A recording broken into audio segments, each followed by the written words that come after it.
بسم اللہ الرحمن الرحیم۔ السلام علیکم۔ بنی اسرائیل میں ایک نوجوان شخص تھا جس کی بیوی اس سے بہت محبت کرتی تھی۔ اس مرد کی ایک بڑھیا ماں جو بڑی پارسا اور نیک عورت تھی، اور اس کی ایک بڑھیا ساس تھی جو بد اور بری عورت تھی۔ وہ اپنی بیٹی کو خاوند کی ماں کے متعلق بھڑکایا کرتی تھی۔ دونوں بوڑھیوں کی آنکھوں کی روشنی ختم ہو چکی تھی۔ اس نوجوان کی بیوی ہمیشہ اس کے پیچھے پڑی رہتی کہ تو اپنی ماں کو گھر سے نکال دے۔ روز روز کے جھگڑے اور فتنہ و فساد اور ساس اور بیوی کے بار بار اصرار پر وہ تنگ آ چکا تھا۔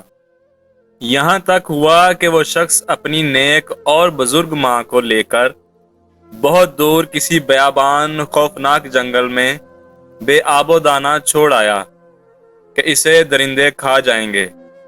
اس ضعیفہ ماں کو وہاں چھوڑ کر لوٹ آیا۔ اس کے بعد اسے درندوں نے آ گھیرا۔ اتنے میں ایک فرشتہ اس کے پاس آیا اور پوچھنے لگا، اے بی بی، یہ کیسی آوازیں ہیں جو تیرے چاروں طرف مجھے سنائی دیتی ہیں؟ اس نے جواب دیا کہ اچھی آوازیں، اونٹ، گائیں اور بکریاں وغیرہ کی۔ اس نے کہا، اچھا، خدا نے چاہا تو ایسا ہی ہوگا۔ یہ کہہ کر فرشتہ چلا گیا۔ حق تعالیٰ کی حکمت کہ جب صبح ہوئی تو تمام میدان اونٹوں، گایوں اور بکریوں سے بھرا ہوا تھا۔ اس کے بیٹے نے کہا، آؤ چل کر دیکھوں کہ میری ماں کا کیا حال ہوا ہے۔ مثل مشہور ہے، جسے رب رکھے اسے کون چکھے۔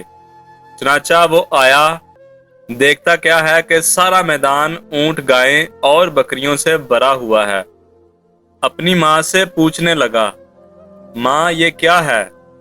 وہ بولی، بیٹا، تو نے اور تیری ساس اور بیوی نے مجھے ستایا تھا، اور تو نے ان کا کہا مانا تھا، اور تو نے اپنی طرف سے مجھے درندوں کے حوالے کر دیا تھا، لیکن میرے خالق و مالک نے میری حفاظت فرمائی، اور ہر شے پر اسی کا حکم چلتا ہے۔ یہ سب کچھ اسی کا کرشمہ ہے جو تو دیکھ رہا ہے۔ اب تجھے چاہیے کہ خدا پر ایمان و یقین لا اور اپنی ماں کا حق پہچان۔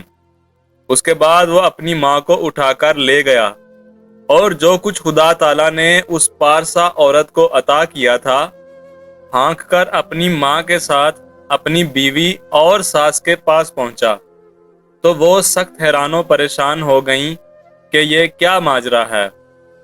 اس کی گستاخ بیوی بجائے توبہ استغفار کے کہنے لگی کہ خدا کی قسم، میں ہرگز نہ مانوں گی جب تک تم میری ماں کو بھی وہاں جا کر نہ چھوڑاؤ جہاں اپنی ماں کو چھوڑ کر آئے تھے، اس خیال سے کہ اس طرح میری ماں کو بھی وہی کچھ ملے گا جو مرد کی ماں کو ملا ہے۔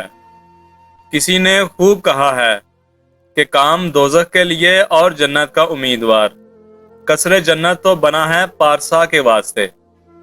چنانچہ وہ اس بوڑھی ساس کو بھی لے گیا اور وہیں چھوڑ آیا جہاں اپنی ماں کو چھوڑ کر آیا تھا۔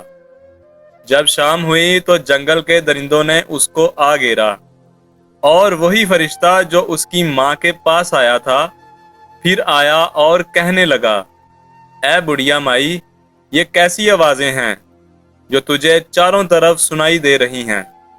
اس نے کہا، بہت بری اور خطرناک درندوں کی آوازیں ہیں، یہ مجھے کھانا چاہتے ہیں۔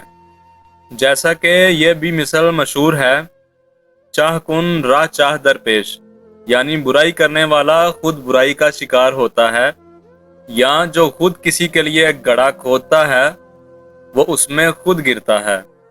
اس کے بعد فرشتہ چلا گیا، اور ایک ہی درندہ آ کر اس حاسدہ اور خدا کی نافرمان عورت کو کھا گیا۔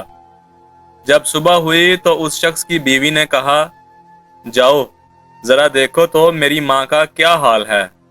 اس عورت نے سوچا تھا کہ میری ساس کی طرح بہت سے قیمتی جانوروں کے ساتھ میری ماں بھی آج آئے گی۔ جب وہ جوان صبح وہاں گیا تو دیکھا کہ جو کچھ درندوں نے کھا کر چھوڑا تھا اس کے سوا کچھ بھی نہ تھا۔ اس نے اپنی بیوی کو اس کی ماں کی کچھ ہڈیاں لا کر دے دیں۔ وہ نافرمان عورت غم کے مارے فوراً مر گئی۔ نہ خدا ہی ملا، نہ وصال صنم، نہ ادھر کے رہے نہ ادھر کے رہے۔